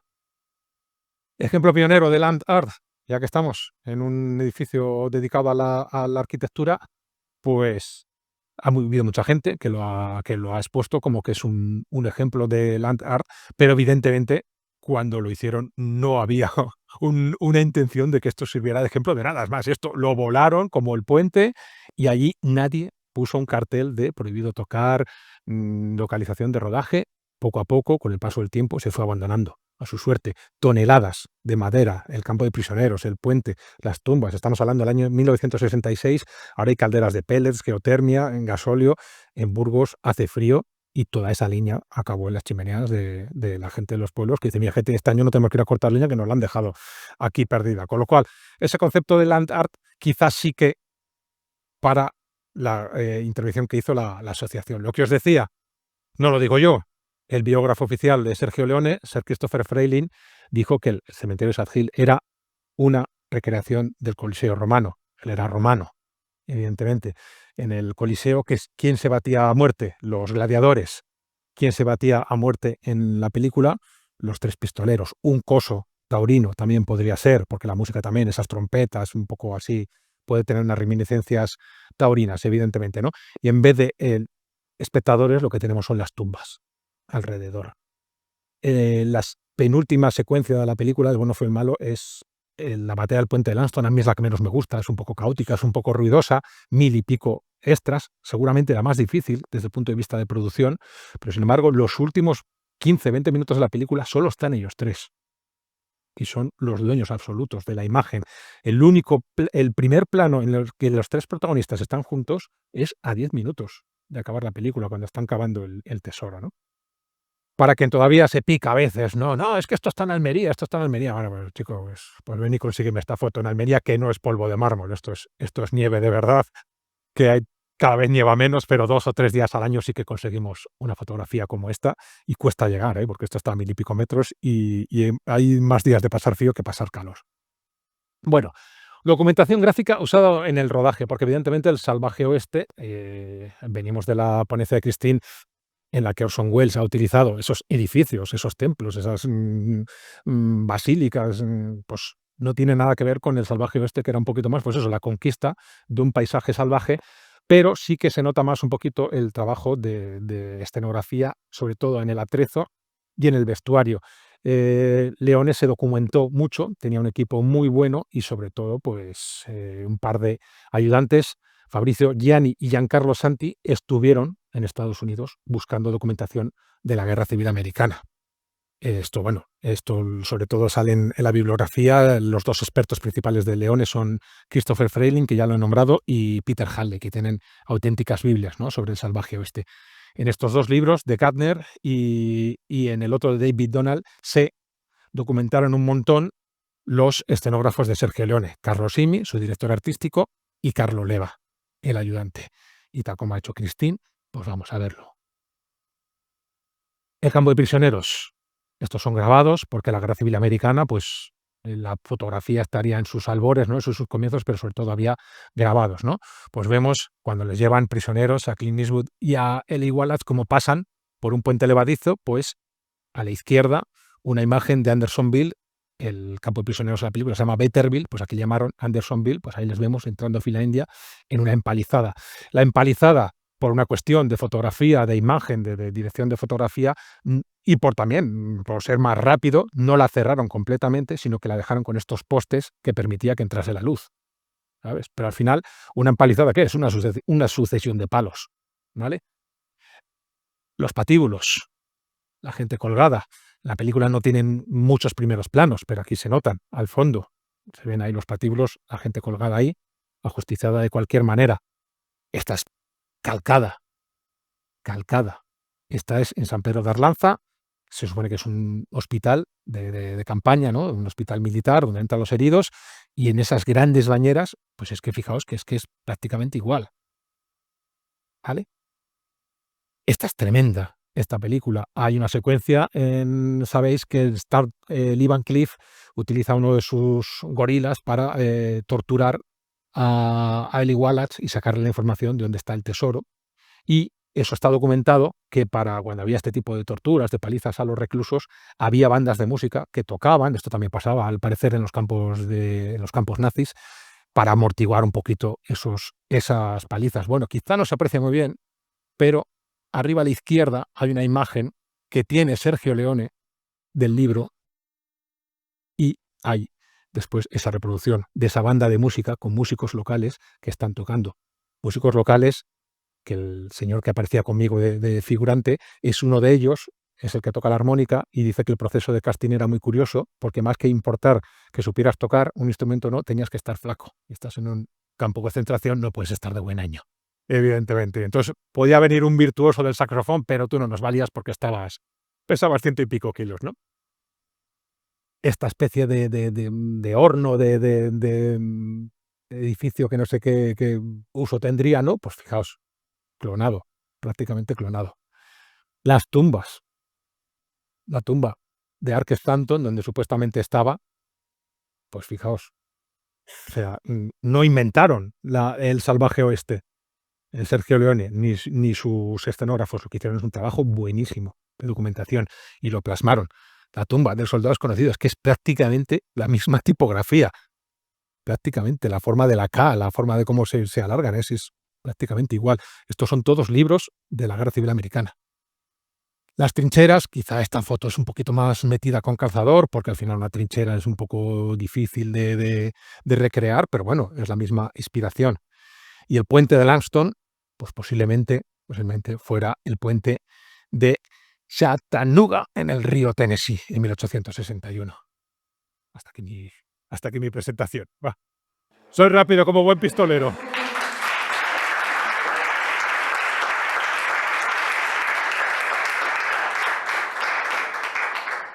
Muy bien, muchas gracias. Muy bien, y para terminar, voy a presentar rápidamente a Gorkas Kashibar, que es el guipuzcoano del equipo. Gorka lleva trabajando desde el año 2000 en producciones cinematográficas a nivel de Euskal Herria y especialmente territorio guipuzcoano. Durante los primeros 15 años de su trayectoria, cuando aún no había un departamento dedicado a la localización, trabajó en la producción de anuncios, donde siempre estuvo vinculado a las labores de localización, además de las tareas de producción. Además, ya en esa época trabaja en una producción cinematográfica anualmente. A lo largo de los años, la apuesta por cuidar los trabajos de la localización cinematográfica en la industria han aumentado y en los últimos 10 años Askasibar ha estado inmerso Que hay que darle. completamente en el trabajo de localizador. Entre otros, ha trabajado como localizador en las siguientes producciones: Fantasma en la batalla, El internado, Las cumbres, Rifish Festival, Patria, La zona, Heidi y Pizate, etc. Meidezunen mesedes. Arratsaldeon. Bueno, yo vengo a hablaros de las localizaciones. Yo soy técnico de cine, no tengo así una película y que comentar, y un poco hablaros un poco del proceso de cuál es, cómo al final se plasma en una pantalla, pues lo que pone en un guión. Lo que es, al final, es la parte importante del proceso. Arranca con la lectura de un guión y es ponerle cara a todas esas descripciones que hay, que el director o el guionista ha escrito en un guión. Y todo se basa básicamente en esas referencias que te pueda dar la propia lectura, y la ubicación a la que se pueda referir, pues puede ser en la zona local, ¿no? Aquí en Euskadi, pues te puedes mover. Al final nosotros tenemos como 45 minutos de traslados posibles que hacer, donde se centra la producción en un punto geográfico, pues en Donosti, un Bilbao o Santander o Vitoria. Y de ahí, pues bueno, intentamos buscar esas referencias o esos lugares en ese 45 minutos de traslados que podamos hacer en coche, ¿no? Porque al final las horas se nos valen y se trabaja normalmente 10 horas más una hora de comer, entonces ya los traslados hay que sumarle el menos tiempo posible, ¿no? Entonces, bueno, los procesos arrancan por esa lectura y lo que hay muchas veces son referencias que te puedan mandar o el director o los productores que ya llevan tiempo trabajando. Al final, el poner una película en marcha tarda mínimamente 3 años, y hay directores ya que tienen mucho recorrido, que hacen una película al año, pero la gran mayoría no es así. Entonces ahí tienen mucho tiempo y ya muchos le han dedicado muchas horas a esto y ya tienen ya unas referencias de qué quieren buscar o qué es lo que se quiere plasmar en la pantalla. Y la arquitectura que se pueda formar con todo eso, pues es la fotografía. Para nosotros es lo que buscamos, es la escena fotográfica que recrea, pues, una arquitectura, pues, desde un paisaje o desde una playa hasta una ciudad o un interior de un apartamento. Y ese proceso, pues, arranca normalmente con como 5 o 3 meses antes de que la producción del rodaje de la película empiece, para ir viendo cosas, porque ya es cuando se va incorporando la gente del equipo, para que el día 1 de rodaje ya esté todo más o menos ya preparado. Y los primeros que empezamos somos los de localizaciones, que arrancamos ya con el texto y ya con ese trabajo de base ya empezado, y así tenemos toda la información de la película, que te da tiempo para poder preparar, que si no, en la víspera no se puede hacer una película, ¿no? Tiene un proceso bastante complejo. Y luego el tema de los doblajes, que es un poco a lo que estamos hablando aquí, pues bueno, todos estos americanos e ingleses que han venido aquí lo harían básicamente por presupuestario, que venía aquí, pues sería la cuarta parte de lo que cuesta grabar en Inglaterra, y aquí ocurre muchas veces lo contrario, ¿no? Que las producciones aquí vascas o nacionales, pues no se pueden ir a grabar a Estados Unidos porque el guión hable de una cita que está puesta en Ohio, ¿no? Entonces, bueno, muchas veces o sea, no es por, porque no haga falta o porque no hay dinero, muchas veces no hace falta en realidad, porque al final tú lo puedes desarrollar aquí mismo poniendo pues desde un coche con una matrícula de un país determinado, o una bandera o un cartel en un idioma, ¿no? Porque al final lo importante de la película es la historia y es lo que cuenta, y el espectador, si la historia es buena y no tiene y le está gustando, no le va a dar igual el detalle de dónde está realmente eso rodado, ¿no? Entonces, bueno, eso es la ventaja que juega la ficción del cine, que no es documental, es ficción, entonces te puedes tomar las licencias que quieras en realidad. Y eso es un poco nuestra labor, es, bueno, ofrecer alternativas de posibilidades y que todo luego al final se pueda jugar, porque al final tiene hay muchas cosas que hay que tener en cuenta, que son, aparte de los tiempos y demás, son pues también las fechas de los actores, que si tienes una localización en la que hay un actor X y no puede rodar más que este día, pues solo tiene que ser ese día y tienes que cambiar un poco del escenario y buscar una segunda alternativa que te dé pie a que ese actor pueda estar ese día en ese sitio rodando. Entonces hay muchas licencias que nos tomamos sin problema porque es ficción en realidad. Entonces no hay que darle mucho valor a esto, aunque sí se documentan todos los directores o los diseñadores de producción, tienen mucha documentación y están muy involucrados porque están creando una película desde cero, ¿no? Que nunca se ha hecho esa película antes, entonces todo es nuevo para todos nosotros, incluido el director.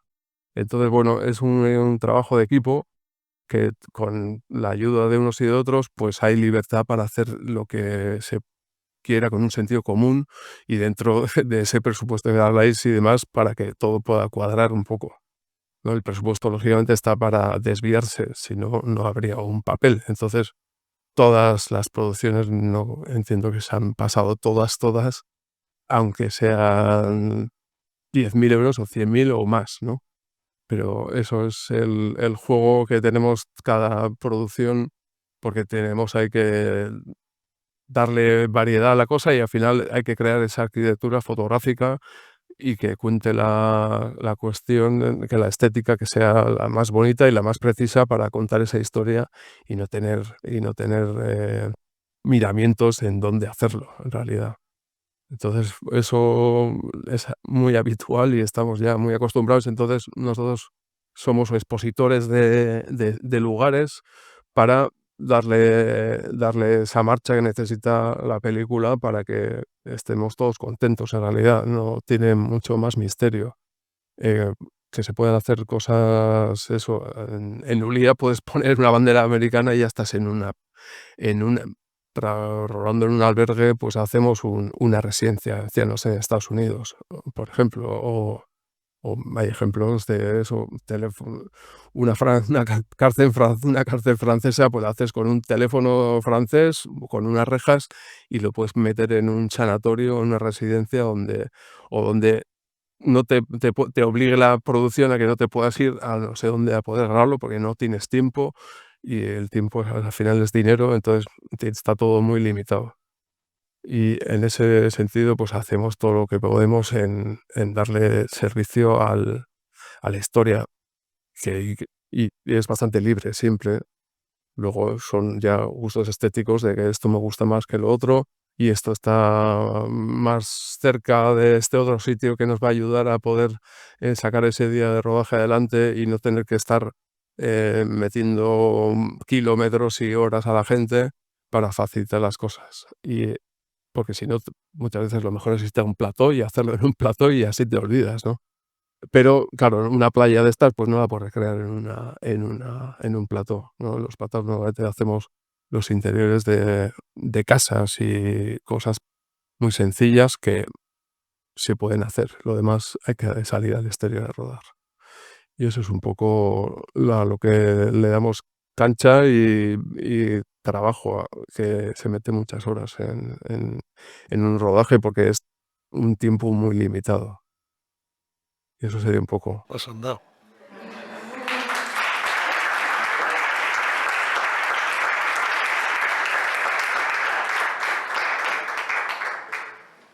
Oye, pues me ha encantado esto que dices de los presupuestos que nunca se cumplen, porque los arquitectos tenemos muy mala fama también. Creo que en la siguiente reunión de obra con problemas voy a sacar este tema. No, el presupuesto está para no cumplirlo, es que es una cuestión de economía.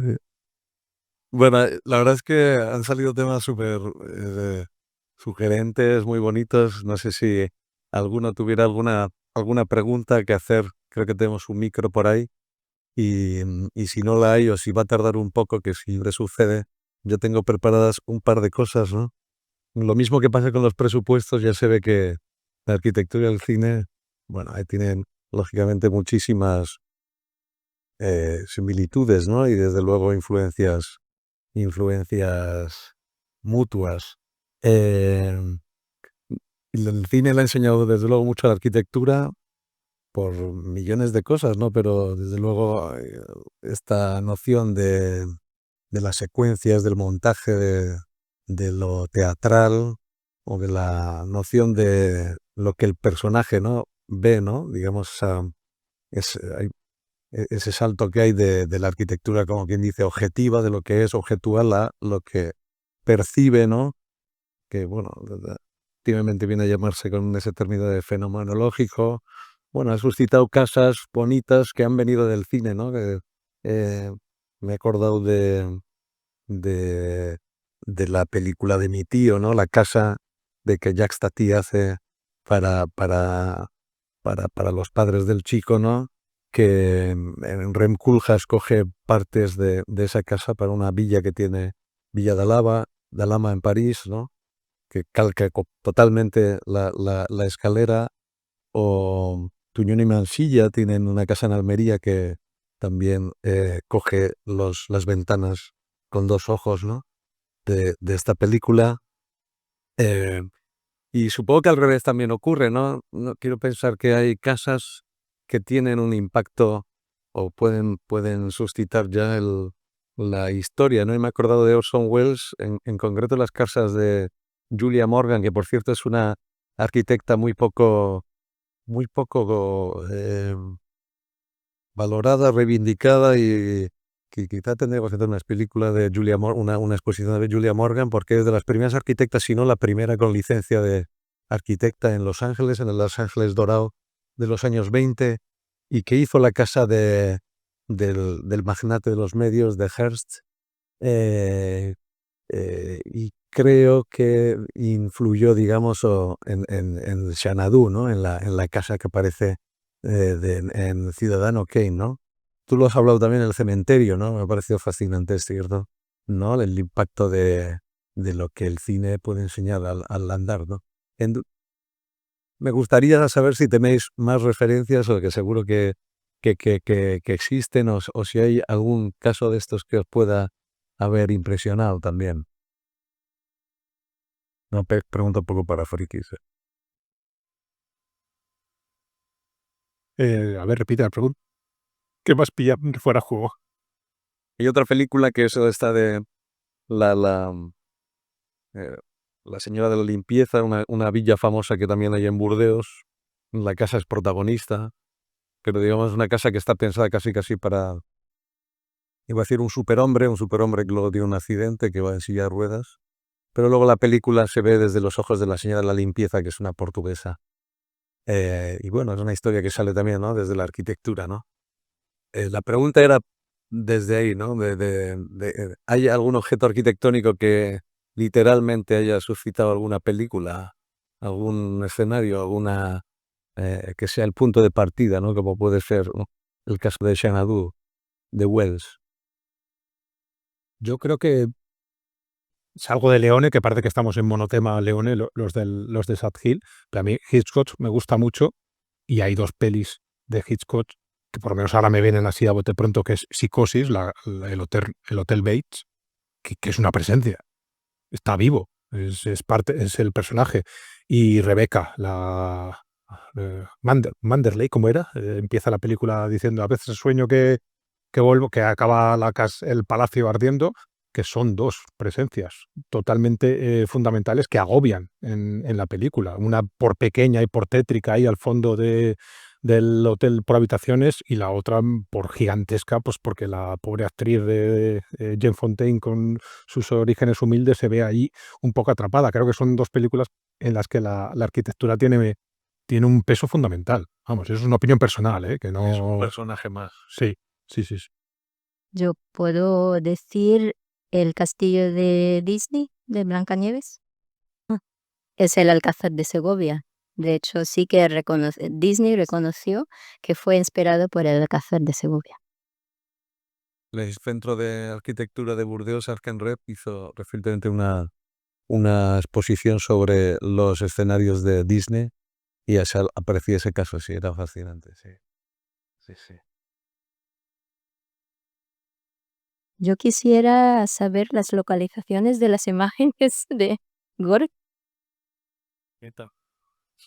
Hay de todo. No, al final esto es paisaje puro y duro, aunque sea medioambiental, arquitectónico o urbano, y es buscar un poco pues, esa descripción en el guión. O sea, es darle imaginarte cosas. Eso es la casa de la duquesa de Alba, aquí en Donosti, que está ya en Ayete. Sí, estos son localizaciones que hemos, porque aquí se pudre todo y bueno, era darle opciones. Y nada, estas playas hay cosas que son como bastante exóticas en Euskadi que te da pie a hacer pues con muchas referencias distintas, desde playas gigantescas en Iparralde o que puedas ver en Vizcaya con cosas así muy chulas. No, y estos son pues canteras que hay ahí en Navarra que te dan pie pues, a hacer asesinatos de la guerra civil. Los puertos industriales pues te dan todo eso industrial que hay en muchos guiones de muchas películas, y siempre ha sido un recurso bastante importante un puerto como para hacer rodajes. Y luego pues luego ya la propia arquitectura urbana que hay pues en un Bilbao, pues tienes un montón de cosas que pueden ser escenarios desde un Londres o a un Madrid incluso, ¿no? Que no hay diferencias. Y con estas siempre tratamos de buscarle con diferentes ojos pues opciones que pueda haber, que al final todo es cuestión de hilvanar bien y que luego hagan un buen montaje para que la gente esté dentro del contexto de lo que cuenta la película. Sí, esta aproximación técnica es muy bonita porque también habla del condicionante de los límites, ¿no? De cómo hacer con lo que tenemos, con los límites presupuestarios de tiempo, y que supongo también que hay decisiones de esas que marcan totalmente una película, ¿no? Como estabas diciendo, ¿no? Que depende la localización, los tiempos, etcétera, hay que coger una idea y tirar, y la película entiendo que termina siendo gran parte lo que tiene que ver con esas decisiones. Sí, la película evoluciona todo el rato porque hasta que no se acaba de montar y se ya manda a distribuir, cambia constantemente el guión, porque el director no hay un guión cerrado nunca. O sea, muchos directores no escriben ni lo que van a rodar al día siguiente. O sea, y hay gente, se van ahí los técnicos allí y no saben ni lo que tienen que rodar. Y todo surge espontáneamente en algunos casos. A mí no me ha pasado eso todavía, pero sí ha ocurrido. Y aquí el guión cambia, varía, y las propias localizaciones y el paso del tiempo hace que te apriete el culo, que tienes que empezar a rodar, y hay cambios en el guión. y el guión cambia constantemente hasta que ya se manda a distribuir, que ya no tiene, y no tiene nada más que hacer el director porque ya no puede hacer ningún cambio. Pero hasta que no esté montado puede hacer los cambios que le vayan surgiendo porque no tiene límites el imaginario del que ha escrito un guión y está dirigiendo una película. Bueno, ha salido también el tema de la propaganda, digamos, veladamente, o la influencia de las grandes decisiones, digamos, de Estado, bien por promocionar territorios, regímenes o lo que fuera, ¿no? Es famosa, por ejemplo, en muchas de las exposiciones sobre las viviendas del gran sueño americano, de los electrodomésticos Westinghouse, etcétera. Se expusieron en el MoMA, por ejemplo, una arquitectura de Marcel Breuer, que por cierto tenemos aquí en Bayona, unos edificios de él, financiado por el Departamento de Estado norteamericano, ¿no? Con esa cosa dentro de la Guerra Fría, ¿no? Quizá aquí ahora mismo estamos asistiendo a otros fenómenos, ¿no? En concreto aquí en el País Vasco es fácil, últimamente, mucha productora extranjera, también estatal, que viene por condiciones, digamos, tributarias, beneficios fiscales, lo que fuera, tal y como parece que sucedía también en muchas películas de Wells, ha contado también Víctor, ¿no? y Sergio, ¿no? Esto tiene, digamos, una presencia que parece que ha existido siempre. Ahora es fundamental el tema de los incentivos fiscales. Fundamental. O sea, tú puedes tener una reunión, ya ahora no estoy, pero he estado trabajando 4 años en la Burgos Film Commission y tú puedes tener una reunión con un localizador, con una productora y sí, le enseñas un catálogo de localizaciones. Tengo el cementerio de Bueno Fue el Malo, tengo presas, tengo iglesias, tengo fábricas abandonadas, pero ¿qué incentivos fiscales hay? Al final, el cine es ese equilibrio entre arte y un negocio, evidentemente. Y si al final hay unas facilidades fiscales, pues la hojita Excel al final tiene un peso tremendo. Entonces, a nivel estatal hay un baremo de ayudas fiscales. Cristina está más puesta porque ella sigue la Film Commission, pero ahora mismo también ha habido una apuesta en Euskadi muy potente que está haciendo que se vengan muchos rodajes. Yo creo que hay un punto de inflexión que es Juego de Tronos. Porque sobre todo Juego de Tronos lo que trajo es la derivada del turismo de cine. Entonces, San Juan de Gaztelugatxe, Zumaya, pues que lo han puesto a nivel planetario. A nivel planetario, porque Ocho apellidos vascos rodó también en Zumaya, pero Ocho apellidos vascos más allá de los Pirineos no se conoce. Pero claro, Emilia Clarke paseando por la playa de Zumaya con el flis de Zumaya, eso lo ha visto todo el mundo. Entonces, claro, pues incluso por demás, ¿no? Porque yo estuve viendo San Juan de Gaztelugatxe hace 3 años porque fui un día de octubre entre semana, que si no, me parece que en verano ahora habrá bajado un poquito ya el fenómeno, pero que hubo unos días ahí que era imposible visitarlo. Entonces, los territorios se han dado cuenta que apostando por el cine hay un retorno. Pero claro, tampoco todas las películas. ¿Dónde está la bolita mágica para decir, venga, voy a apostar por esta película que me va a traer aquí HBO después? Las películas a veces no funcionan o no funcionan como nos pensamos. Y ahí, en ese sentido, yo que he estado estos años, la administración también a veces genera unas expectativas que a veces no se cumplen. Y ellos muchas veces le financian las Film Commission o las ayudas a rodajes pensando un poquito en el turismo y piensan en clave local, pienso, Covarrubias, Catedral de Burgos, el Puente de Frías, dicen, a ver, estos sitios bonitos no hace falta que se promocionen, ya se conocen. Las imágenes que han salido aquí de Gorka es que un vagón de tren abandonado es una cantera abandonada, un puerto, una presa, es un lugar de rodaje. Nosotros hicimos un vídeo promocional para Burgos, nos dieron una cierta libertad creativa para coger varios puntos y con estilos diferentes, ¿no? Que sí, que se vieran evidentemente monumentos, que se viera la ciudad, y metimos una presa, la imagen de una presa. Pues nos cayó un chorreo. Una presa, pero que una presa. Digo, mira, así, a bote pronto, no voy a decir el nombre de esta persona. Digo, a bote pronto, Superman, cuando se rompe la falla de San Andrés, se tiene que meter allí en la presa para sujetarla. 30 monedas, las series nacionales que han funcionado muy bien, La Casa de Papel, toda la saga de los X-Men, de Lobezno y de todo esto que se crea allí. Doctor Trivago, que es el comienzo de la localización. Es que no tiene que ser un sitio bonito. No tiene que ser un sitio bonito. La escalera por donde baja el Joker bailando, Joaquin Phoenix, se ve que acabaron hartos los vecinos de gente que iba haciendo ahí el bailecito para grabarse. Y no es unas escaleras que digas, son del palacio, no sé qué, son preciosas, son de un barrio, un poco de mala muerte. Entonces, a veces hay cosas que generan unas expectativas tremendas, no se cubren, y otras que a lo mejor no esperas que esta película de bajo presupuesto, el Joker no es una película de bajo presupuesto, evidentemente, pero que sí que yo creo que Juego de Tronos cambió un poquito las reglas del juego y hicieron los ojos así, ¿no? De departamento, de promoción. Incluso, claro, ahora ya que entramos también en que hay una cierta turismofobia o controlar el turismo, como que se fue un poquito de las manos. Y entonces a nivel estatal, pues también eso, hubo una serie de ayudas que cada año aumentan, cada año aumentan. No sé cómo está ahora mismo el nivel del incentivo fiscal, no tengo ni idea, Cristín. 30% del primer millón. 30% el primer millón, pues claro, es casi como que dile, Era de 40. claro, es una garantía de una inversión de que te vas a tener un retorno del 30% en el impuesto a sociedades, que me parece que era, ¿no? Para una empresa, eso es muy jugoso. Eso es muy jugoso. Pues muy bien, sí, me parece que puede ser un buen punto para terminar hablando de cine y turismo, porque precisamente el Festival de Cine San Sebastián se creó por motivos inicialmente turísticos, por esto de alargar el verano.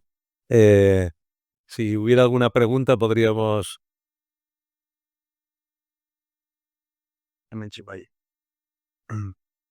Oye, a mí me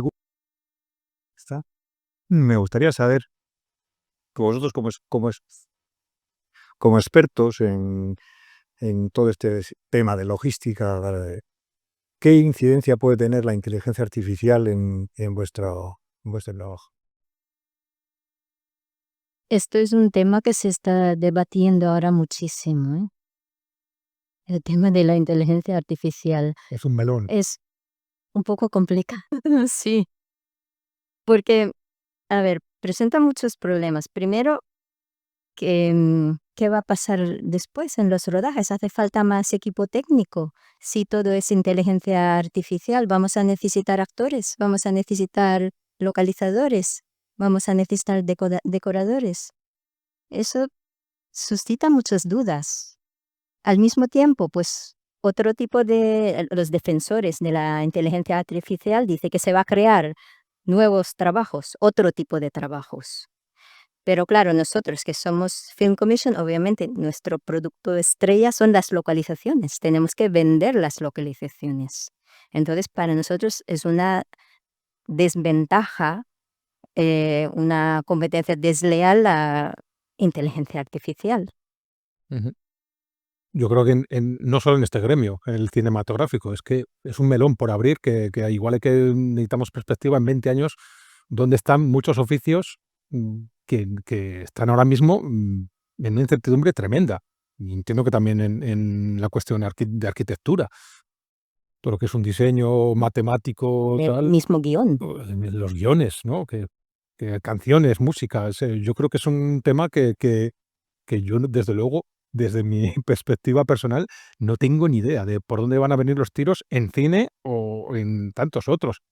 Pero bueno, como todo, ¿no? El cine se iba a cargar el teatro, la televisión se iba a cargar el cine, las plataformas se iban a cargar el cine, internet. Al final, el talento yo creo que sobrevive a todo eso. Se tendrá que adaptar, habrá lenguajes audiovisuales que cambiarán completamente y dentro de 20 años pues miraremos hacia atrás y haremos un balance. Ahora mismo es muy complicado, muy complicado. No sé cómo lo ves tú, Orca. No, yo Como localizador. no, si es un arte que está vivo, o sea, es una creación. Entonces, la creación podrá haber ayuda a una parte de todo el puzzle que supone, pero no le veo problema ni peligro, la verdad.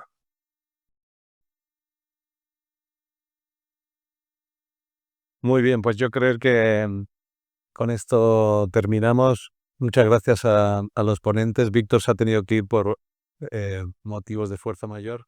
Gracias a todos también por venir y hasta la siguiente. Escaricas. Muchas gracias.